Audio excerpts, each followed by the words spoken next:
This is the second video about my latest project, a scissor lift workbench that will also double as a portable saw and sliding miter saw station. Today I'll be showing you how to use and build this miter saw station, which I can hang up on the wall of my workshop. This will be the usual emplacement of this saw in my workshop, but perhaps I'll remove the aluminum fence on the right side. In general, I don't use it very often, and it takes up a lot of space in the drill zone. I've fastened the miter saw with two tightening knobs and two pieces of wood that will help me position it every time I need to remove it from its holder. This design allows me to make the most usual cuts of a miter saw. I can make straight cuts up to around 31 centimeters deep. I can cut at 45 degrees on both sides.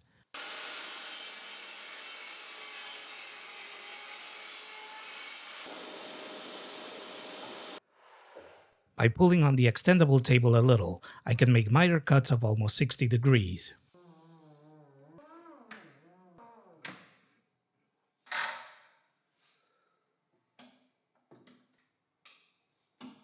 I can also make bevel cuts on both sides.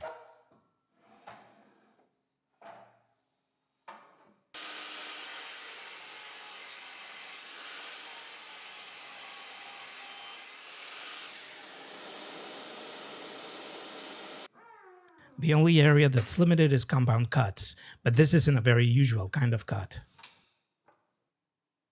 The dust collection system of this saw doesn't work poorly, but I'll try to find a way to improve it. I've bought a rubber adapter for the outlet and a reducer so I can connect it to my back dust collector.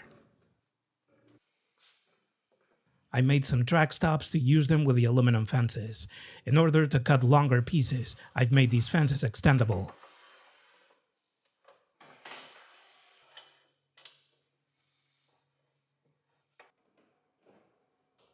If I need to cut longer pieces, I only have to activate the lever to raise the lifting table a little and pull it toward the front.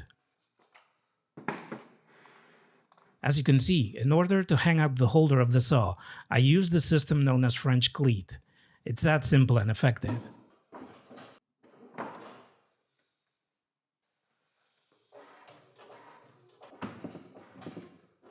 I believe combining the advantage of a lifting table and this system to hang things up on the wall was a good idea, and I think it will hold the weight of the saw without issue. Something to keep in mind is, if instead of raising it, I need to lower the lifting table to remove it, first I have to pull on the two extendable tables. To avoid this inconvenience, I only have to move the top to the opposite side to the saw. Fasten the top with screws so that it's flush with the other side of the legs. Thanks to the wheels on this lifting table, I can take this workbench, the miter saw, and the extensions anywhere in the workshop. From here, it will be easy to see some of this project's features. As I said in the previous video, I've used this scissor table sent to me by the people in Rui. I think it's perfect for this project. The option of leaving the saw hanging from the wall would not be possible without a lifting table. I'll leave a link to their website in the description of this video in case you want to seek more information.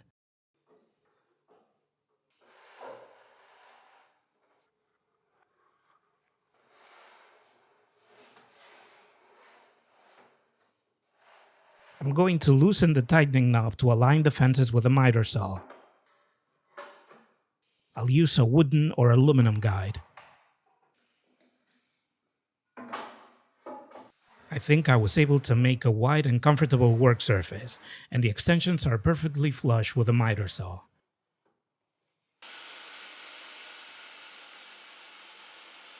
The distance between the cutting area and the end of the extension table is around 90 centimeters, so with this configuration, I can cut work pieces of up to 150 centimeters without having to deal with the annoying wobbling.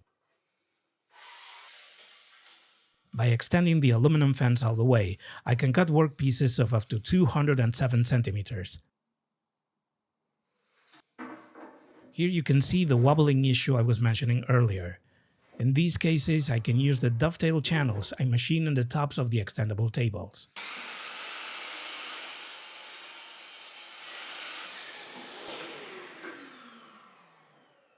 Now I'm going to pull on the extension table to check what the maximum work surface of this project is. The distance between the cutting area until the end of the table is around 146 centimeters, meaning I've been able to achieve 56 centimeters of extra support. With this configuration, I can cut workpieces of up to 263 centimeters in length. Not bad if we take into account the modest dimensions this workbench originally had. I'm going to try to cut this pine strip that is 260 centimeters long. The truth is, it's really comfortable working with this cutting station. The workpiece doesn't wobble, and I can use the track stop. The fence on the right side of the saw is 30 centimeters shorter than the one on the left. Therefore, I have to subtract 30 centimeters from each of the cutting lengths I got on the left side. It can be built to be exactly like the other one, or in almost any other measurements. Both the aluminum fences and the extendable tables can be exchanged to achieve some extra support and cutting length.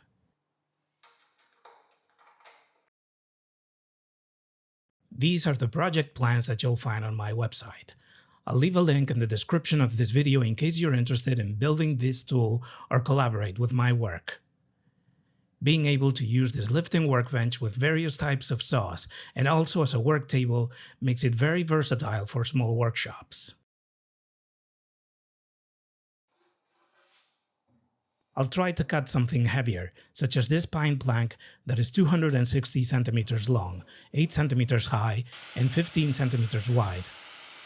I have to unlock the saw to achieve more cutting length.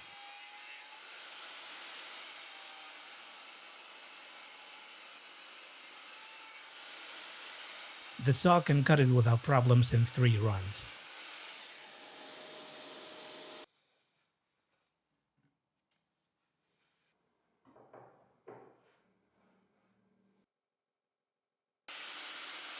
This saw can cut workpieces like this one, of up to 31 centimeters.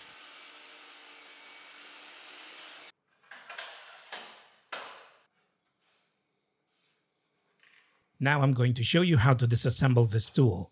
First of all, I'm going to remove the aluminum fences.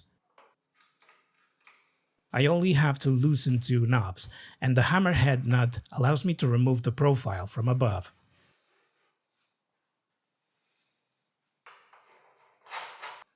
Detaching the extensions can be done in 2 ways. One option is to remove only the upper part of the extension and leave, or remove separately as well, the lower part.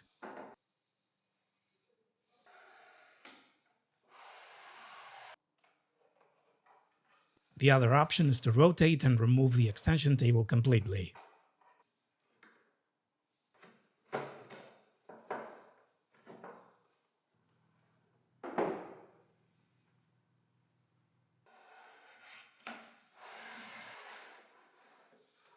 I'm going to show you another possibility offered by this design.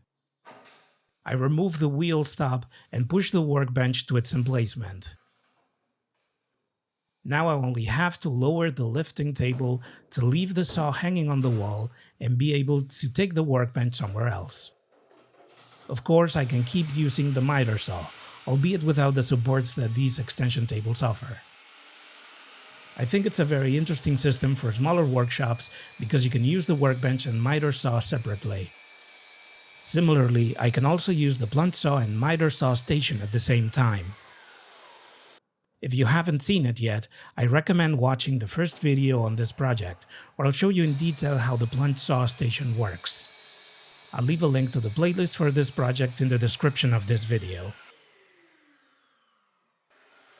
Now I'll show you how I built this miter saw station.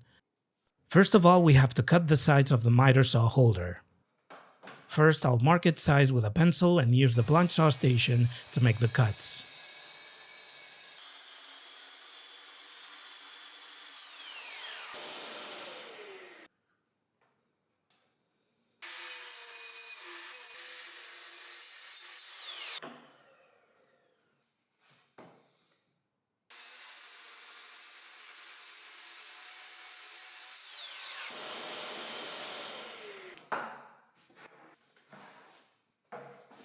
I'll finish this job with a jigsaw.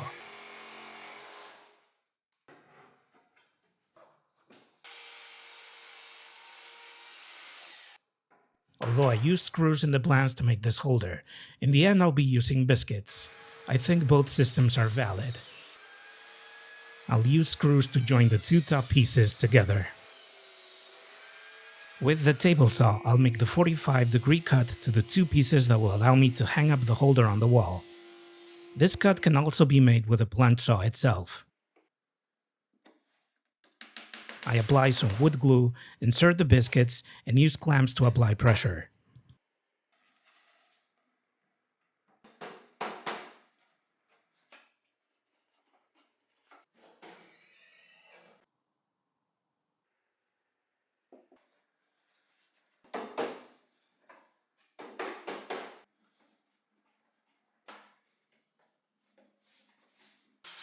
As I said before, I use screws to join the two top parts together. In the plans, I used an L-shaped iron piece to reinforce the base of the holder. After some testing, and since I used hard plywood, I don't think it will be necessary. It's advisable to install it if you're going to use lighter plywood. Instead, I stuck four 3mm thick pieces of rubber to it to act as legs. It's time to fasten the holder to the wall. It's a little off square, so I'll use a wedge to tilt the holder a little. I set the lifting table to the desired height. I'm going to leave it at around 90 centimeters from the floor. I make sure the holder is level and look for the wooden strip I used to fasten the OSB to the wall. I'll try to insert at least two of the screws directly to that profile.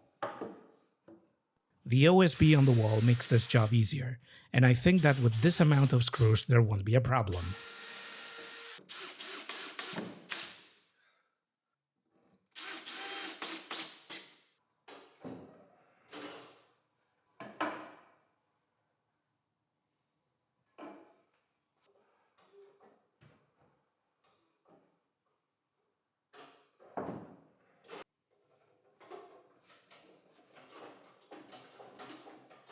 I'm going to use a tape measure to find out the center of the holder, so that I can place and fasten the miter saw.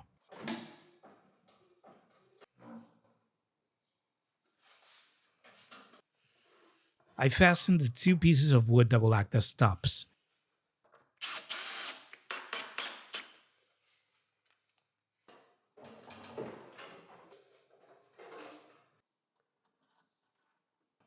With a bit, I mark the position of the hole so I can install the threaded inserts.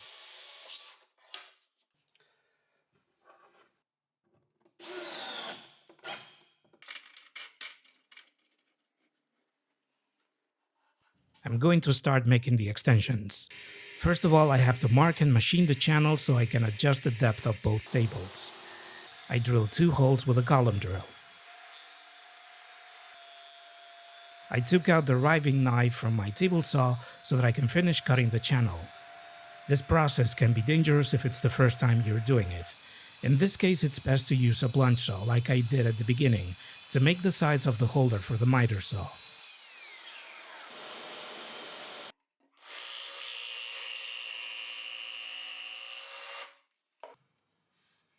Now I'm going to screw on the two strips that will allow me to fasten the extensions to the workbench. The trailer plywood pieces that I'm going to use as tables are a little warped. Even though I used boards in the plans to make these strips, in my case I'll use birch wood to straighten the tables a little. Just like in the previous video, I'll use the dowel markers to mark the positions of the holes.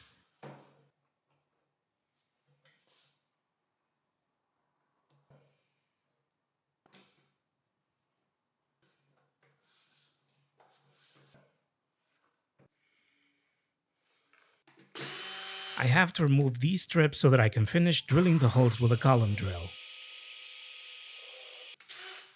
I cut the steel rod pieces to size and glue them on with cyanoacrylate. Now I'll use these leftover board pieces to cut the fourth size of the extensions. I need 4 pieces of the same size.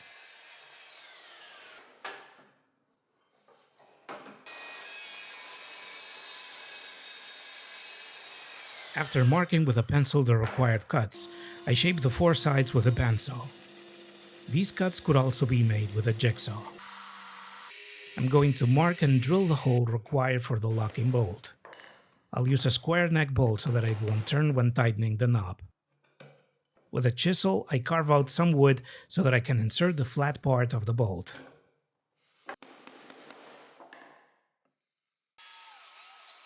Even though I used screws in the plans to join the extension tables together, in my case I'll use biscuits. I think both systems are valid. I'll use screws only to join the two top tables with the sides.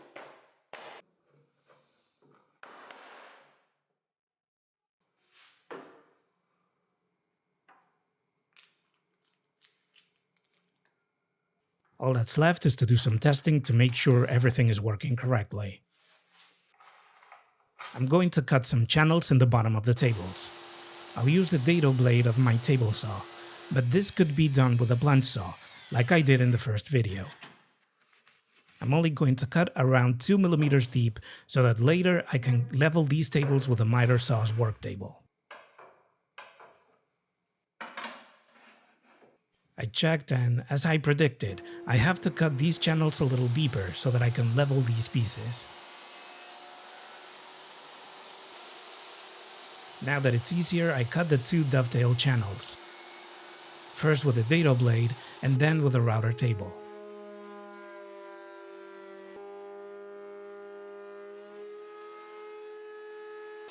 I also cut two channels so that I can insert the two hardwood stops of the fence.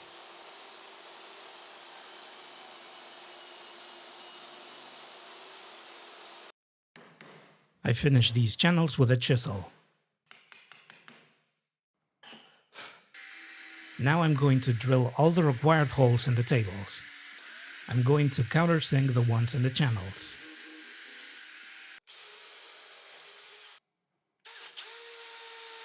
All that's left now is to screw the two tables together and glue on the hardwood stops with cyanoacrylate.